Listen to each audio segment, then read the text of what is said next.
스테이터스 퀘어는 현상 유지인데 요게 트랩이 되니까, 덫이 되니까 요걸 타파하지 않으면 부자가 될 수 없다. 그래서 심리적 바이어스, 심리적 트랩, 의사결정, 디시전 메이킹 하는데 심리적 트랩이 9가지가 있는데 그 중에 하나가 스테이터스 퀘어 트랩이에요. 인간은 가능하면 현상을 유지하려고 한다. 그리고 자기가 가지고 있는 생각이 맞다고 생각한다. 맞다고 생각한다. 요게 현상 타파를 해야 되는데 왜 인간은 현상 유지를 하느냐? 그것은 심리학자들, 생리학자들, 생물학자들이 연구해 본 결과 2가지 때문에 그래. 하나는 인간 본능이야. 인간의 생존 본능 때문에 현상 유지를 하려고 한다. 현재를 바꾸려고 하질 않는다. 현재를 바꾼다는 것은요, 2가지가 현상이 나타납니다. 하나는 이익이 될 수도 있고 손해가 될 수도 있어요. 그렇죠? 현상을 타파하면 이익이 될 수도 있고 손해가 될 수도 있어요. 즉 알래스카에 가스 스테이션을 포기하고 애터미를 하면 이익이 될 수도 있고 손해가 될 수도 있어요. 그렇죠? 그런데 인간은 근본적으로 가장 강한 게 생존 본능이고, 2번째가 손실 회피 또는 손실 혐오, 로스 어버전이라고 그러는데 그 성향을 강하게 가지고 있다. 생존 본능이라고 하는 것은 인간의 뇌는 질량은 2%인데 가만히 있을 때 우리 몸의 에너지의 20%를 쓴답니다. 그러니까 아주 멍청한 상태로 있을 때 에너지의 20%를 써요. 그러니까 뭔가를 생각하고 뭔가를 공부하고 연구하면 에너지를 얼마나 쓰겠어요? 엄청나게 에너지를 써요. 제가 해보면은 육체 노동과 정신 노동을 해보면요, 육체 노동은 몸이 피곤하다고 느끼지만 녹초가 되질 않아요. 그러나 정신 노동을 하면은 몸이 녹초가 돼버려요. 에너지를 그렇게 써버리니까. 그래서 이것 때문에 인간은 생존하기 위해서 가능하면 머리를 안 쓰는 방향으로 한답니다. 가능하면 머리를 안 쓰니까 어때요? 옛날에 경험했던 대로 그대로 하는 것이 가장 좋다. 그러면 뭘 위해서? 살아남기 위해서 그렇다. 그 말이에요. 살아남기 위해서. 거의 현상 유지예요. 2번째는 손실 회피 성향을 가지고 있는데 인간은 리스크를 지극히 싫어한다. 지극히 싫어하고 비록 작지만은 확실한 것을 원한다. 확실하게 월급 300만 원이 들어온다고 하면 이 짓 안 난다 그런 말이에요. 왜? 현상 유지를 하고 싶어. 현상 유지 그거예요. 그런데 현상 유지를 하면 현상 타파가 되지 않는다예요. 다시 말하면 부자는 못 된다 그 말이에요 지금. 그래서 요게 이제 고정관념으로 굳어집니다. 왜냐하면 자기가 지금까지 살아오고 배운 것이 안에 지식으로 들어있고 여기에 디시전 메이킹 시스템이 들어있기 때문에 그것이 가장 좋다고 생각한다 그런 말이죠. 그래서 그 현상을 유지하고 싶어요. 자, 이게 이제 고정관념이에요. 이 거대한 배가 요 탑 하나에, 앵커 하나에 묶여 있어요. 요것을 풀지 않으면요, 이 거대한 배가 가지를 못해요. 그렇잖아요. 그러니까 고정관념, 즉 현상 유지 스테이터스 퀘어 바이어스라는 게 있기 때문에 이 바이어스를 끊지 않으면 나라고 하는 이 인적 자본이 움직이지를 못한다. 거기에 묶여 있어요, 그냥. 바로 그거예요. 변화와 혁신을 그토록 강조한다는 것은 안 된다는 걸 의미해요. 안 된다는 거. 되면은 그 뭐 때문에 강조해요? 그러니까 변화와 혁신을 잘하면은 이런 말을 안 듣는다 그 말이에요. 안 하니까 자꾸 하는 거예요. 왜 안 하나? 인간의 본능이 그렇다. 인간의 생존 본능과 로스 어버전, 손실 회피 성향 때문에 변화를 싫어한다는 거예요. 자, 군맹 평상. 요것은 장님 코끼리 만들기. 그렇죠? 무리군자, 맹인맹자, 평가할 평자, 코끼리 상자니까 요 말은 불경에 나옵니다. 불경 열반경에 나오는 얘기예요. 그러니까 인도의 이 왕이 맹인들에게 코끼리가 어떻게 생겼는지 가르쳐 주려고 맹인들을 처음 집합시켜 가지고 코끼리 만져봐라. 코끼리는 이렇게 생겼다. 그랬더니 꼬리를 만져본 사람은 코끼리는 새끼줄이네. 배를 만져본 사람은 코끼리는 벽이구만. 다리를 만져본 사람은 이 통나무네. 그 다음에 코를 만져본 사람은 이 뱀인가? 이런 식이었단 말이에요. 그러면 요게 바로 이제 현상유지 바이아스고 그다음에 고정관념이에요. 그러면 요 맹인들이 말한 게 틀렸냐 그 말이에요. 틀리지가 않아요. 근데 자기가 본 것은 맞아. 그런데 그걸 가지고 코끼리 전체를 파악하면 그건 틀린다 그런 말. 그렇죠? 그러므로 네트워크 사업이라는 것은 전부 군맹평상. 요 각각의 맹인들은 진실을 이야기하고 있기 때문에 요걸 합하면 코끼리가 된다 그런 말이죠. 그게 시너지이고 집단지성이에요. 혼자는 안 된다. 혼자는 전부 다 고정관념이 있고 현상유지 바이어스 때문에 스테이스코 바이어스 때문에 자기가 생각하고 보고 느끼고 하는 게 옳다고 생각한단 말이에요. 그러나 전체적으로는 옳지 않다요. 그래서 같이 하자는 거예요. 자, 요겁니다. 이제 우리가 행동하고 여기서 지금 사업을 어떻게 전개할 건지 뭘 파트너하고 미팅을 어떻게 전부 다 디시전 메이킹이에요. 의사결정 프로세스란 말이에요. 디시전 메이킹 의사결정 과정인데 이 과정에서 계속 바이어스가 일어나요. Identify objectives 목표를 정하는데도 바이어스가 일어나고 그 다음에 Identify criteria 기준을 정하는데도 바이어스가 일어나고 Identify alternatives 대안을 만드는데도 바이어스가 일어나고 나중에 이 대안을 선택하는데 바이어스가 그래서 전체적으로 Cognitive bias 인지 바이어스가 일어납니다. 디스토션돼요. 맞다고 생각했는데 맞지 않다 말이에요. 이건 심리학자들이 계속 강조하는 게 이 바이어스예요. 인간은 이런 바이어스가 있다. 그 바이어스의 종류가요 30가지가 넘어 50가지인가 그래 이게 바이어스 그렇게 많은 바이어스가 있어요. 자 그러니까 요 군맹평상을 결합하면 애터미 사업에 성공할 수 있다. 각 파트너와 스폰서가 서로 하나가 돼서 의견을 만들어내면 요 마치 퍼즐을 맞추는 것처럼 하나의 거대한 퍼즐, 즉 성공이라는 퍼즐을 맞출 수가 있다는 거예요. 우리 헨리 포드 사장님께서 애터미를 위해서 한 말씀 해주셨더라고. 와, 그 참 기가 막힌 말을 해놨어요. Coming together is a beginning. 만남이 시작이고 Keeping together is progress. 함께하는 게 발전이고 Working together is success. 그러니까 우리 포드 사장님께서는 100년 후에 애터미가 생길 줄 알았던 모양이야. 참 아주 삼각차적 기질이 있는 분이야. 이렇게 해놨어요. 만남이 시작이에요. 이제 시작이죠. 함께 하는 게 프로그레스, 발전이고 계속 같이 일하는 게 워킹 투게더, 같이 일하는 게 성공. 자, 현상유지 편향이란 어떤 것이냐. 여기 하버드 대학 교수입니다. 리처드 제가우저. 이분은 보스턴 대학 교수입니다. 윌리엄 사밀스. 이분도 심리학자, 경제학자들인데 인간이 어떻게 행동하는가를 지금 연구하는데 가능하면 현상을 타파하지 않으려고 하더라. 예를 들면 서울의 지하철을 타보시면 에스컬레이터 있죠. 한국인들은 바쁘니까 빨리빨리니까 에스컬레이터가 올라가는데 왼쪽은 비워둬요. 그렇죠? 이건 바쁜 놈은 빨리 올라가라는 얘기 아니에요. 근데 그 에스컬레이터를 잘 보세요. 어디 쪽을 비워둬요? 왼쪽 비워두죠. 오른쪽을 비우는 법이 없어요. 전부 왼쪽 비워요. 왜?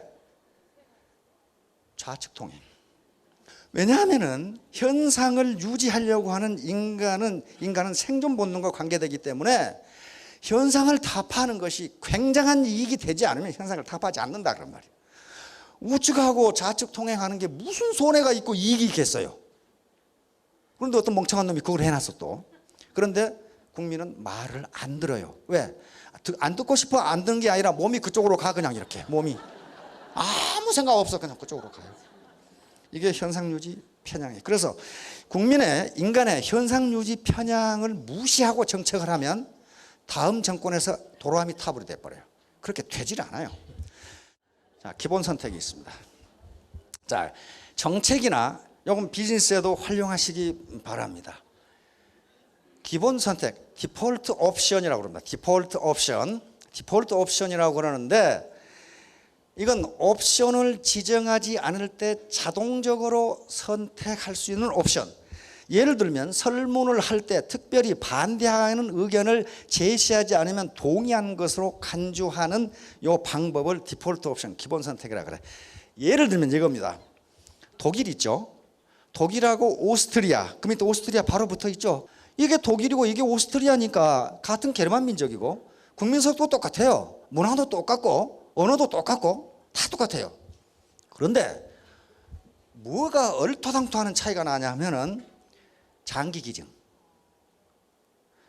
독일은 장기 기증을 하겠다는 국민이 12%밖에 안 돼. 오스트리아는 100%.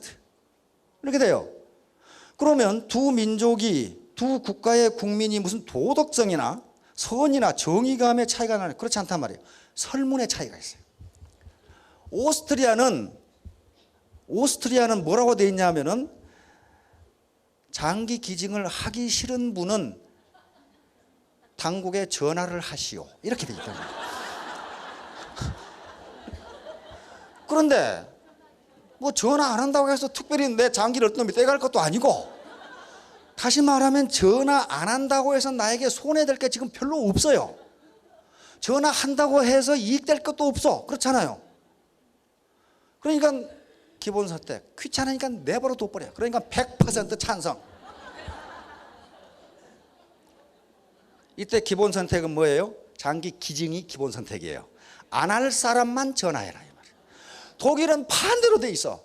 장기 기증을 원하시는 분은 서류를 작성해서 보내시오. 이렇게 돼 있단 말이에요. 아니 서류 작성해서 보낸다고 자기한테 이익도 없는데 그 귀찮은 짓을 왜 하느냐 말이야. 그러니까 독일의 장기 기증 찬성자는 12%, 오스트리아는 100%. 한 사람도 전화 안 해. 귀찮다 이게. 귀찮아. 이게 기본 선택이. 이게 뭐예요? 현상 유지 편향이에요. 현재 상태를 그냥 유지하고 싶다 이거예요. 유지하고 싶다. 자, 선택 폭문제입니다. 경제학의 기본 원리는 선택의 폭이 넓으면 넓을수록 유틸리티, 효용은 높아진다 그랬어요. 다시 말하면 빵이 한 가지만 있는 것보다는 5가지가 있는 게 내가 선택할 수 있는 폭이 넓어서 내 만족이 높아진다 그 말이거든요. 그런데 선택의 폭이 넓어지면 넓어질수록 뭘 해야 됩니까? 머리를 써야 돼요. 의사결정, 디시전 메이킹을 해야 돼. 이때 에너지가 엄청나게 소비돼요. 에너지가. 그래서 아인슈타인 같은 경우는 옷을 어떻게 했어요? 아인슈타인 옷. 아침마다 무슨 옷을 입고 갈 것인가 신경 쓸 에너지가 없어 아인슈타인은. 그래서 까만 옷하고 까만 넥타이만 20벌인가 샀죠. 매일 똑같은 거. 그러니까 어때요? 선택할 필요가 없어요. 그것 때문에 에너지를 써야 할 필요가 없어. 자, 여러분 생각해 보세요. 아주 기가 막힌 사과밭이 있어요. 여러분들에게 사과밭 주인이 제안을 했어요.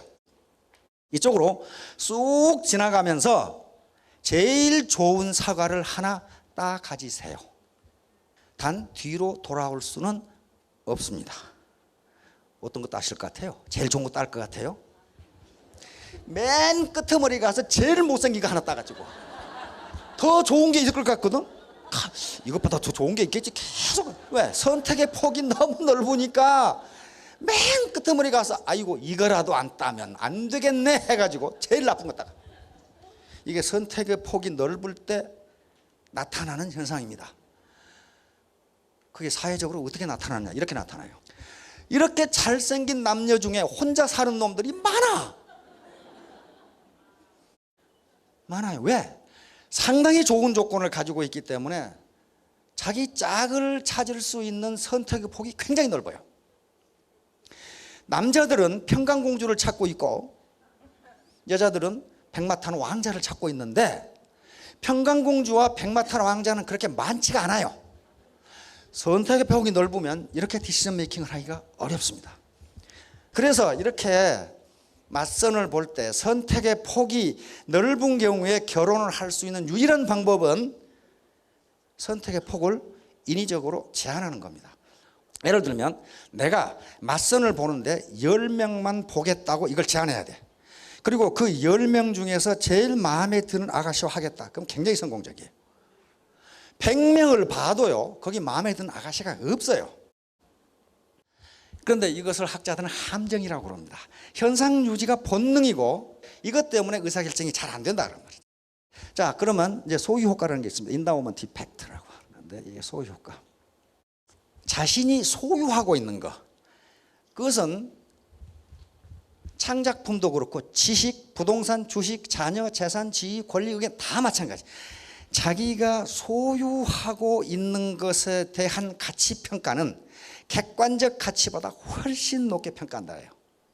어떻게 했냐면은 시카고대학 경제학과에서 강의를 하면서 이 탈러 교수가 시카고대학 머그잔입니다. 머그잔을 학생들에게 무작위로 이렇게 나눠줬어요. 무작위로 나눠줬기 때문에 그 머그잔을 좋아하는지 싫어하는지 그건 머그잔에 대한 선호도가 전혀 지금 파악이 안 된 상태예요. 그건 아무렇게나 그냥 나눠줬어요. 그래가지고 머그잔을 받은 학생과 받지 않은 학생에게 받은 학생에게 너 머그잔 얼마에 팔래? 팔아도 좋다 이거야. 그리고 머그잔을 안 받은 학생에게 너 저 머그잔 얼마에 살래? 이렇게 해봤단 말이에요. 그걸 여러 번 해봤어요. 여러 번 해보니까 팔겠다는 학생이 사겠다는 학생보다 가격을 2배로 불렀어요. 사겠다는 학생은 1달러에 사겠다고 그러는데 팔겠다는 학생은 2달러를 안 주면 안 팔겠다는 거예요. 그게 소유 효과예요. 일단 인간은 뭔가가 자기 손에 닿으면 내 것이라는 감정이 무의식 중에 생긴다 그 말이에요. 그러니까 파는 학생은 뭐야? 내 것을 포기하는 대가야. 내 것을 포기하니까 많이 받아야 돼. 사는 학생은 내 것이 아니니까 뭐예요? 많은 머그잔 중에 평범한 머그잔 하나. 그렇게 생각하는 거예요. 자, 그래서 이게 소유 효과예요. 이제 과연 그런가 하고 캐나다 사이먼 프레이저 대학의 잭 네치 교수가 또 실험을 했어요. 초콜릿을 절반의 학생에게는 초콜릿을 나눠주고 절반의 학생에게는 2달러 지폐를 나눠주고 거래를 하라고 그랬어요. 팔고 사라. 그랬더니 역시 초콜릿을 받은 학생은 팔겠다는 가격이 2달러인데 돈을 받은 학생은 1달러에 사겠다 이 말이에요. 초콜릿을 이미 손으로 만져본 학생은 이 초콜릿은 내 것, 내 것이야. 나는 내 것을 포기할 수 없다. 그런데 돈을 가진 학생은 많은 초콜릿 중에 평범한 초콜릿에 불과한 거야. 그러니까 소유를 하고 있는 사람은 객관적 가치보다 그 가치를 높이 평가한다. 자, 그래서 이 프레이저 교수가 또 했어요. 똑같은 가격입니다. 똑같은 가격에 절반 학생들한테는 머그잔을 나눠주고 절반 학생들에게는 초콜릿을 나눠주고 서로 싫어하는 사람은 서로 바꾸라고 그랬어요. 아무렇게나 나눠줬으니까 머그잔 좋아하는 사람, 초콜릿 좋아하는 사람 가격은 똑같으니까 서로 바꿀 거 아니에요. 그럼 우리 상식으로는 절반 정도는 바꿀 거라고 생각하는데 안 바꿔. 일단 머그잔을 만진 사람은 머그잔이 내 거야. 초콜릿은 저것은 많은 초콜릿 중에 하나야. 초콜릿을 일단 만진 사람은 이 초콜릿은 내 것. 저 머그잔은 많은 머그잔 중에 하나. 그런데 거래를 안 해. 단 18%만 바꿔. 그래 놓고 다 반납해. 그래가지고 다 반납받았어. 거래를 하라니까 안 해. 그래서 머그잔 다 반납받고 초콜릿 다시 반납받았어요. 그래가지고 주었다가 뺐으면 뿔나니까 다시 가져가. 가져가는데 초콜릿 좋아하는 사람 초콜릿 가져가고 머그잔 좋아하는 사람 머그잔 가져가고 그렇게 했단 말이에요. 그렇게 했는데 아까 머그잔을 받은 학생과 초콜릿을 받은 학생의 90%가 자기 걸 가지고 와. 자기 걸 가져가 자기가. 다 똑같은데 그거 뭐예요? 내 것을 찾는 거예요. 내 것을. 그런데 그 실험에 참가하지 않았던 다른 반 학생들을 불러가지고 머그잔 초콜릿을 놔두고 가져가라고 그랬더니 50대 50으로 가져가. 그런 거 아니에요. 왜? 그 사람들은 그 학생들은 내 것이라는 개념이 없어요. 없기 때문에 단 객관적인 머그잔과 초콜릿일 뿐인데 일단 초콜릿과 머그잔을 만져본 사람은 저건 내 거야. 그러니까 아무도 손 못 대. 이렇게 되는 거예요. 이게 현상유지 편향이에요. 그런데 이게 아무것도 아닌 게 아니고요. 여기에서 노벨상이 나왔습니다. 바로 전망이론. 이분들이 데니얼 카네만, 트버스키, 버넌 스미스인데 노벨상은 살아있는 분에게만 줍니다. 그런데 아깝게도 이 트버스키 교수가 먼저 타계하시는 바람에 카네만하고 버넌 스미스하고 이렇게 노벨상을 받은 이론이 바로 이 이론이에요. 전망 이론이라는 이론입니다. 이 양반들이 해보니까 이게 가치함수라는 건데요. 이쪽으로는 돈을 100만 원 벌었을 때는 만족도가 이렇게 되는 거예요. 돈을 100만 원 벌었을 때는 만족도가 이렇게 돼요. 그러니까 얘가 100만 원이라고 하면은 100만 원이면 만족도가 이만큼이에요. 이만큼이 만족도예요. 그런데 이쪽에 오면은 돈을 잃어버렸을 때, 손실을 봤을 때 이렇게 돼요. 그러니까 100만 원이라고 하면은 여기서 느끼는 고통이 2배 이상 된다. 그런 거예요. 요 함수를 찾아낸 거예요. 그러니까 인간은 어떻다는 거예요? 버는 것보다는 잃는 것을 싫어한다예요. 현재 내가 봉급을 300만 원 받고 있는데 애터미 사업을 하면 월 500만 원을 벌 수 있다. 근데 그게 불확실하잖아요. 그거 안 넣는다. 그러니까 가운데가 확률인데요. 확률이 낮은 것은 인간은 높이 평가하고 확률이 높은 것은 낮게 평가한다. 그런 얘기예요. 지금 예를 들면 복권에 당첨될 확률은요. 로또에 당첨될 확률은 수백만 분의 1 아니면 수천만 분의 1이에요. 그런데 떼거리로 복권을 사는 이유는 확률이 높다고 생각한다. 착각한다.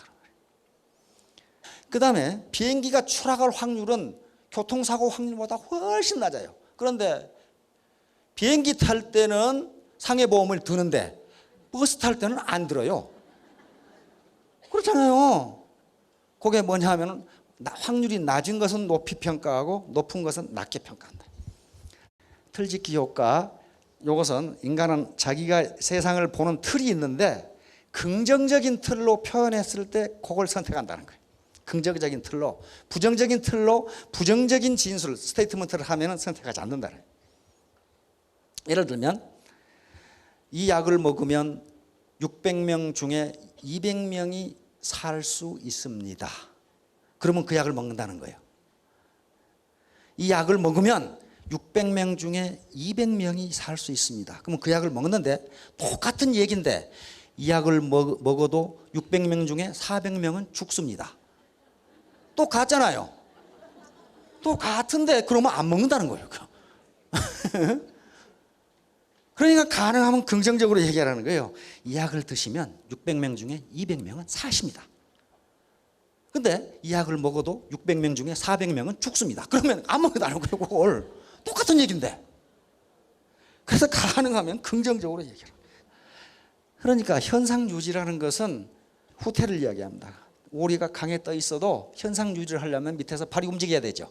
요걸 안 보고 가만히 있으면 된다? 안 돼요. 결론입니다. 전심치지. 전심치지는 마음을 집중하고 뜻을 한 곳에 모아야 성공한다. 그런 말이에요. 맹자에 있는 말입니다. 맹자가 하는 얘기가 바둑을 두더라도 바둑을 열심히 배운 놈하고 딴 생각한 놈하고는 실력이 다르다. 그러면 인생사는 오죽하겠느냐 하는 얘기를 써놓은 거예요 지금. 그래서 애터미에 전념하시면 반드시 성공하실 겁니다. 예, 모두 성공하시기 바랍니다. 감사합니다.